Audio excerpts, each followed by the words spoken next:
king. You can ask around now, say the same thing. They chasing the fame, they all want the name, but they ain't got what's running through these veins. Say I walk like a king, talk like a king. You can ask around now, say the same thing.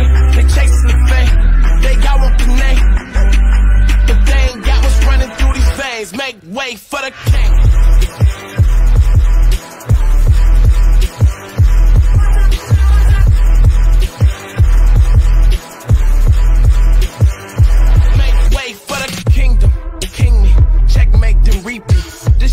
Checkers, what can I say? I got gold jeans. Real kings do king things.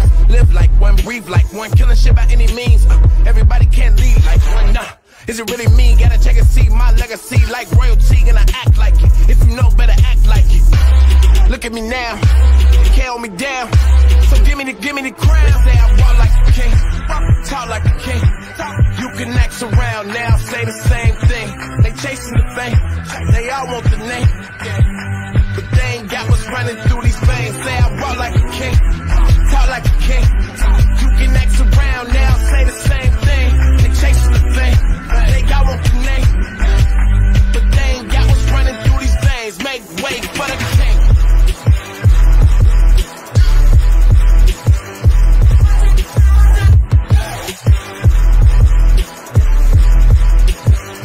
Make way for the king of kings for a long stretch, no limousine. If you talking winners, gotta intervene. I'm the biggest one of those you ever seen. I'ma need a crown. I'm the only one that ever held it down at the tip top. People flip flop every day, not I. Top 5, I'm a big shot. I'm the one that wanna take the big shots. Big balls, big rings, big rocks, big bag, big moves, big cars, big man, big plan. Get lost, we've been this wrong. Look at me now, you can't hold me down.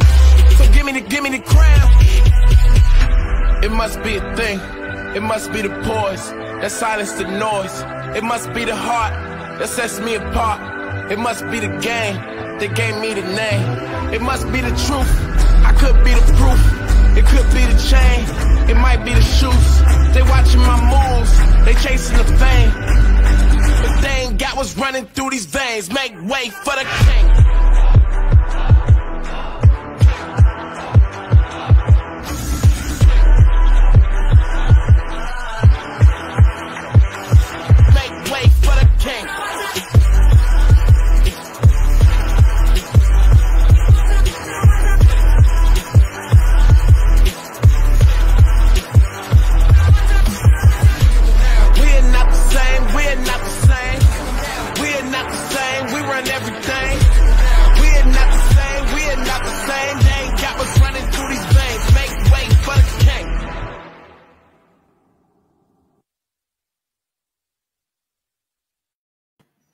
Assalamualaikum warahmatullahi wabarakatuh. Ca'an banakam sawadikab. Alhamdulillahirabbil alamin.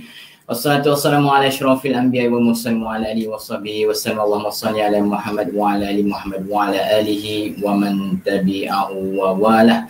Alhamdulillah, pagi ini kita bersiaran untuk berkongsi sedikit tentang ilmu Tuhan, di mana hari ini saya nak berkongsikan dengan anda tentang emas, aset bernilai yang dinukilkan dalam Al-Quran. Apa bagusnya, apa hebatnya emas hingga acap kali ditulis, dinukilkan di kalam Allah, kalam Al-Quran kita. Jadi hari ini kita nak berkongsi, bercerita 8 potongan ayat di dalam Al-Quran yang menyentuh tentang emas ini, tuan-tuan dan puan-puan. Mari sama-sama kita mendengar. Uniknya makhluk Allah ini yang bernama emas ini. Kenapa? Sebab kita selalu mengkaitkan emas ini dengan gaya mutu keunggulan. Emas ni gaya mutu keunggulan. Zaman-zaman dulu lagi kita tengok dalam iklan-iklan gaya mutu keunggulan. Bukan downhill, tetapi emas itu adalah merupakan kalau kita pakai, kita bergaya. Kalau kita pakai, orang tersebut memang bermutulah, bukan mutu sami, memang bermutu dan unggul.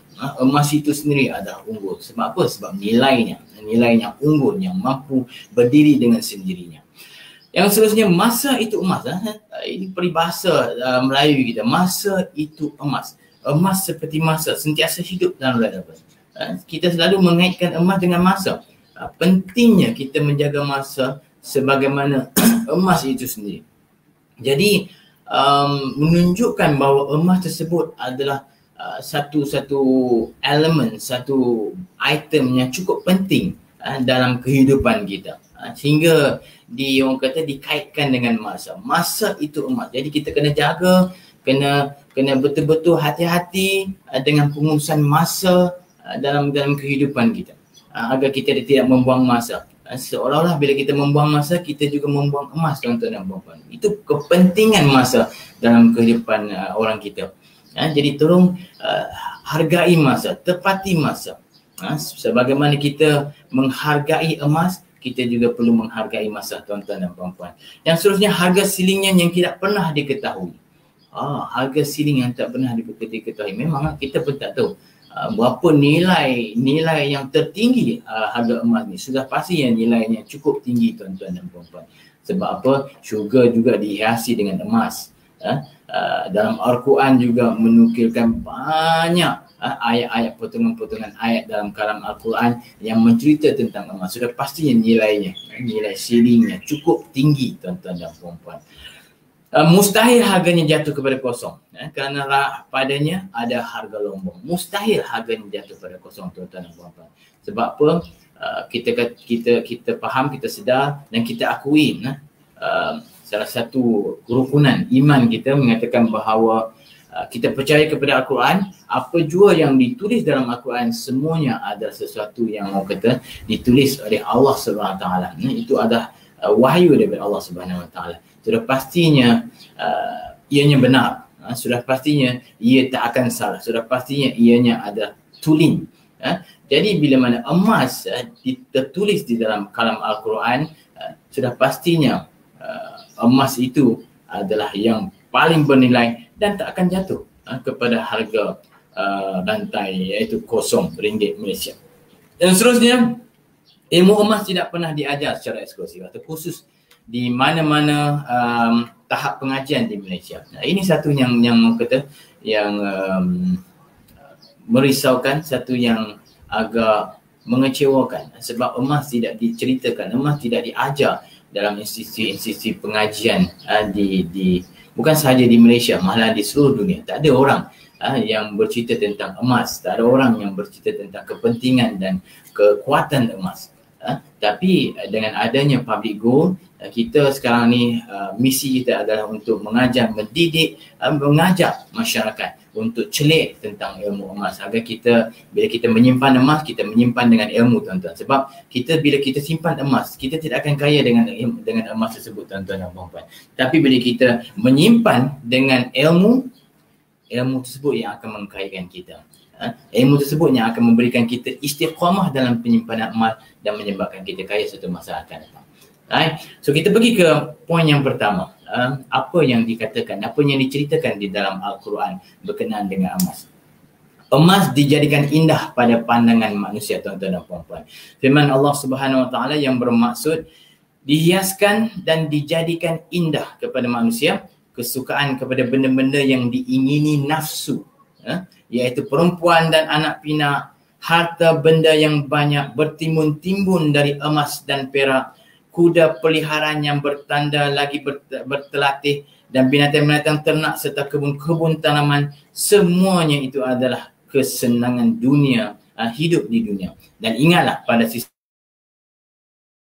Allah ada baik-baiknya, iaitu syurga. Surah Al-Imran ayat ke-14. So kita menunjukkan di sini bahawa emas itu terdiri daripada kategori nafsu, nafsu manusia yang suka menyimpan emas, yang suka kepada perempuan, yang suka kepada anak-anak, yang suka kepada harta benda, yang suka kepada kuda peliharaan dan sebagainya. So itu menunjukkan bahawa emas tidak boleh lari daripada nafsu manusia. Emas tidak boleh lari daripada kehendak manusia yang inginkan ke emas, yang inginkan gaya mutu keunggulan emas tersebut dalam kehidupan mereka, tuan-tuan dan puan-puan. Kita tengok yang kedua. Emas adalah barang tukaran paling bernilai. Barang tukaran yang paling bernilai, tuan-tuan dan puan-puan. Firman Allah Subhanahu Wa Taala yang bermaksud, sesungguhnya orang-orang kafir lalu mati sedang mereka tetap kafir, maka tidak sekali-kali akan diterima dari seseorang di antara mereka emas walaupun sepenuh bumi, walaupun ia menebus dirinya dengan emas yang sebanyak itu, mereka akan mendapat azab seksa yang tidak terperi sakitnya dan mereka pula tidak akan beroleh seorang penolong pun. Surah Al-Imran ayat 91. Dikatakan dalam ayat di sini mengatakan bahawa walaupun orang kafir dan mati dalam keadaan kafir nak menyogok Allah Subhanahu Wa Taala dengan emas walaupun sepenuh bumi, dia tidak akan mampu menjadikan dia bebas ataupun selamat daripada azab api neraka, tuan-tuan dan puan-puan. Kenapa dia tidak berkaitkan dengan unsur-unsur yang lain dalam dunia, tuan-tuan? So dalam ayat ini dia masih mengkaitkan tentang emas, tuan-tuan. Emas yang paling bernilai yang dikaitkan dalam Al-Quran, dalam ayat di sini Al-Imran ayat 91, emas yang disentuh dalam ayat ini. Yang ketiga, emas sebagai simpanan sebenar. Firman Allah Subhanahu Wa Taala yang bermaksud, wahai orang-orang yang beriman, sesungguhnya banyak di antara pendeta dan ahli agama Yahudi dan Nasrani memakan harta orang ramai dengan cara yang salah, dan mereka menghalangi manusia dari jalan Allah, iaitu agama Islam. Dan ingatlah, orang-orang yang menyimpan emas dan perak serta tidak membelanjakannya pada jalan Allah, maka kabarkanlah kepada mereka dengan balasan azab seksa yang tidak terperi sakitnya. Surah At-Taubah ayat 31. So di sini menyatakan bahawa kepentingan untuk kita mengeluarkan zakat, tuan-tuan dan puan-puan, bukan sahaja zakat emas, yang menyimpan wang kertas juga perlu mengeluarkan zakat. So, di sini mengatakan bahawa orang-orang yang menyimpan emas dan perak perlu membelajarkan pada jalan Allah. Cukup haulnya, cukup nisabnya, dia perlu mengeluarkan zakat emas, tuan-tuan dan puan-puan.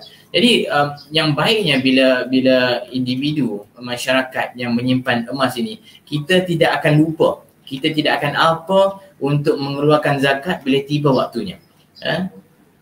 Adakah kita yang menyimpan wang kertas di dalam bank, kita selalu mengeluarkan zakat? Kebanyakan tidak, tuan-tuan dan puan-puan. Tapi bila kita mengamalkan simpanan emas ini, tuan-tuan dan puan-puan, cukup masa kita akan mengeluarkan zakat, tuan-tuan dan puan-puan. So itu baiknya bila kita menyimpan emas ini. So tolong bagi mereka yang menyimpan emas, tolong keluarkan zakat bila cukup waktunya, 85 gram untuk setahun. Yang keempat, emas sebagai perhiasan dalam syurga. Firman Allah Subhanahu Wa Taala yang bermaksud, mereka itu disediakan baginya syurga yang kekal yang mengalir di bawahnya beberapa sungai. Mereka dihiasi di dalamnya dengan gelang-gelang tangan emas dan memakai pakaian hijau dari sutra yang nipis dan sutra tebal yang bersulam. Mereka berehat di dalamnya dengan berbaring di atas pelamin-pelamin yang berhias. Demikian itulah balasan yang sebaik-baiknya, dan demikian itulah syurga tempat berehat yang sebaik-baiknya. Surah Al-Kahfi ayat 31. So di sini menyatakan beberapa hiasan-hiasan di syurga, dan salah satunya adalah emas, tuan-tuan dan puan-puan. So itu menunjukkan bahawa eksklusifnya emas. Of course kita tidak boleh bandingkan emas di syurga dengan emas di dunia, tuan-tuan dan puan-puan. Apa jua yang ada di syurga eksklusif, tuan-tuan dan puan-puan. Apa jua yang ada di syurga perhiasan yang terbaik yang tidak pernah ada di muka bumi ini. Walaupun emas ada di syurga dan emas ada di muka bumi, sutra di syurga dan sutra di muka bumi, tetapi sutra ataupun emas di syurga adalah emas atau sutra yang terbaik, yang hebat, dan kalau kita tengok sekali pandang, kita akan terpegun, kita akan terpesona, kita akan terpesona. Hebatnya hiasan syurga, tuan-tuan dan puan-puan. Kita akan jatuh cinta dengan pandangan pertama kita, berbanding dengan hiasan-hiasan di bumi.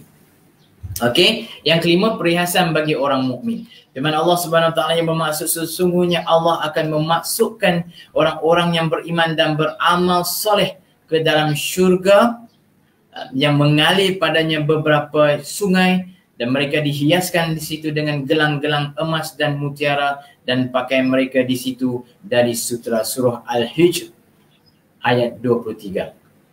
So perhiasan, sekali lagi disentuh di sini, perhiasan syurga adalah emas dan sutera. So tak salah lah kita di muka bumi ini, muka bumi Allah Subhanahu Wa Taala juga menghiasi diri kita dengan emas dan sutera. Of course untuk orang perempuan sajalah, tuan-tuan dan puan-puan. Orang perempuan boleh pakai emas, boleh pakai sutera.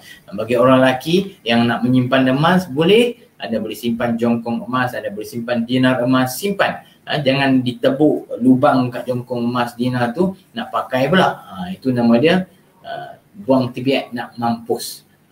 Okay, so simpan emas. Sebab apa? Kita nak menyahut suruhan Allah SWT. Sebab nilai emas itu adalah nilai yang terbaik. Emas itu adalah bagus untuk buat simpanan. Jadi kita perlu simpan emas dalam kehidupan kita, tuan-tuan dan puan-puan. Yang keenam, balasan bagi mereka yang beroleh syurga. Apa balasan dia? Balasan mereka, firman Allah SWT yang bermaksud, balasan mereka ialah syurga ad-din yang mereka akan memasukinya. Mereka dihiaskan di dalamnya dengan gelang-gelang tangan dari emas dan mutiara, dan pakaian mereka di situ adalah dari sutera. Surah Al-Fatir ayat 23. Sekali lagi kita tengok balasan kepada mereka-mereka yang beriman, balasan kepada mereka-mereka yang beramal soleh, syurga tempatnya, dan dipenuhi dengan hiasan-hiasan syurga yang berbentuk emas, mutiara dan sutera. Okay. Yang ketujuh, emas lambang dan bukti kekayaan sebenar, tuan-tuan dan puan-puan. Firman Allah Subhanahu Wa Taala yang bermaksud, jika benar ia seorang rasul, maka sepatutnya ia dipakaikan oleh Tuhannya gelang-gelang emas yang menandakan ia seorang pemimpin, atau datang malaikat bersama-sama dengannya sebagai saksi tentang kebenarannya. Surah Al-Zukhruf ayat 71. So di sini nyatakan bahawa Rasul perlu dihiasi dengan gelang-gelang emas, dengan hiasan-hiasan emas, menunjukkan ia datangnya daripada Tuhan, dan malaikat perlu menjadi escort kepada Rasul, menunjukkan kerasulannya. Okay, so emas adalah lambang dan bukti kekayaan sebenar. Itu sebabnya kita ada kisah Qarun yang ditenggelami dirinya dengan harta-harta emas yang banyak, dan hingga kini kalau kata kita jumpa emas-emas, harta-harta yang tersembunyi, harta-harta emas yang orang kata yang ditimbusi, kita panggil harta Qarun. Yang ke-8, barangan berharga buat penghuni syurga. Firman Allah Subhanahu Wa Taala yang bermaksud, diedarkan kepada mereka pinggan-pinggan besar dan piala-piala dari emas, dan di dalam syurga itu pula disediakan segala yang diingini oleh nafsu mereka, serta dipandang indah oleh mata, dan dikatakan kepada mereka, kamu adalah tetap kekal di dalamnya. So itu adalah barang-barang hiasan, barang-barang berharga buat penghuni syurga untuk orang-orang yang soleh dan solehat.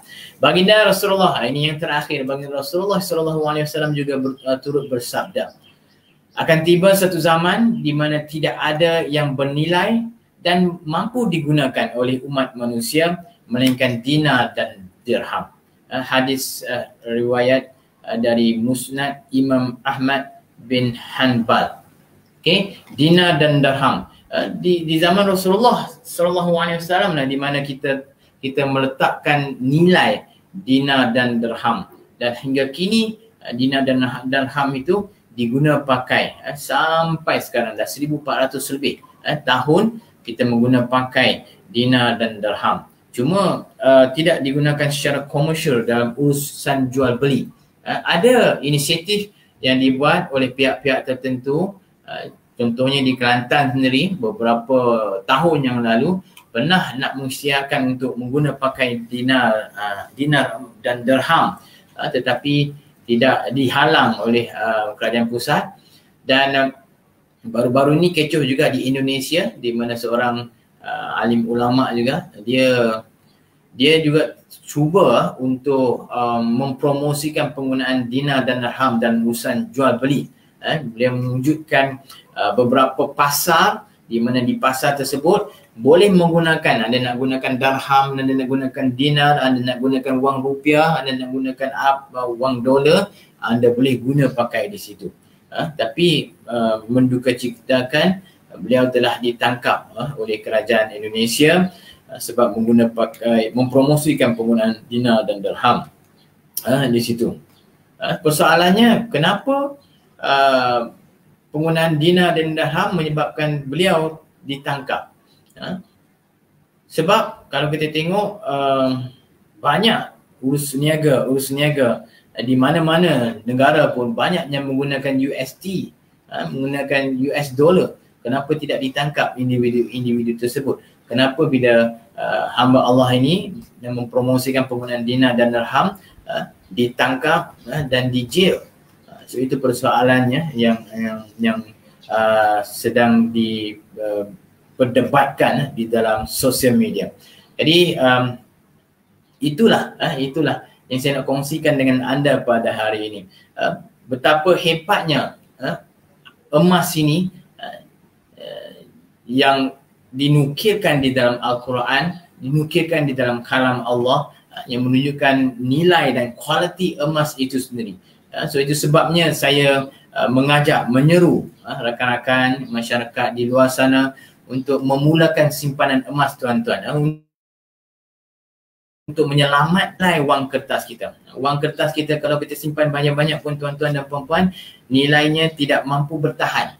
Sebab setiap tahun kadar inflasi di Malaysia sendiri sekitar 4% ke 10%. Itu sebabnya kenapa nilai wang kita makin lama makin mengucut, Tetapi nilai emas dalam jangka panjang ia akan terus meningkat dan terus meningkat dan terus meningkat, tuan-tuan dan puan-puan. Jangan risau tentang nilai emas. Sebab saya katakan tadi, terbukti emas diperkatakan di dalam Al-Quran, dia tidak akan sama sekali jatuh nilai hingga menjadi kosong, tuan-tuan dan puan-puan. Tidak sama sekali. Sebab Allah Ta'ala pun dah menjanjikan di dalam Al-Quran bahawa emas tersebut adalah barang yang sangat bernilai. Emas tersebut adalah hiasan syurga. Takkan Allah Ta'ala nak memberikan perhiasan kepada hamba-hambanya dengan hiasan-hiasan yang tidak bernilai. Sudah pastinya emas tersebut bernilai di dunia maupun di akhirat kelak. Jadi mulakan simpanan emas, tuan-tuan dan puan-puan, untuk kita menyelamatkan nilai wang ringgit kita, agar kita dapat mengekalkan kekayaan yang ada pada kita, mengekalkan nilai kekayaan yang ada dalam kehidupan kita, dalam keluarga kita. Jangan kita menyesal di kemudian hari, tuan-tuan dan puan-puan. Simpanlah, mulakan simpanan emas, tuan-tuan dan puan-puan, dan istiqamah menyimpan dari semasa ke semasa. Sebab memulakan simpanan emas ini, kita tak perlu gaji yang besar, tuan-tuan dan puan-puan. Kita tak perlu jawatan yang besar untuk menyimpan emas, tuan-tuan dan puan-puan. Serendah RM100, tuan-tuan dan puan-puan boleh menyimpan emas tanpa ragu-ragu. Kita di Public Gold, urusan jual belinya adalah syariah compliance, patuh syariah. Jadi kita boleh jual dan beli dalam keadaan yang tanpa ragu-ragu, tanpa was-was. Mulakan simpanan, tuan-tuan. Assalamualaikum warahmatullahi wabarakatuh. Ciao and vanakkam, sawadee ka.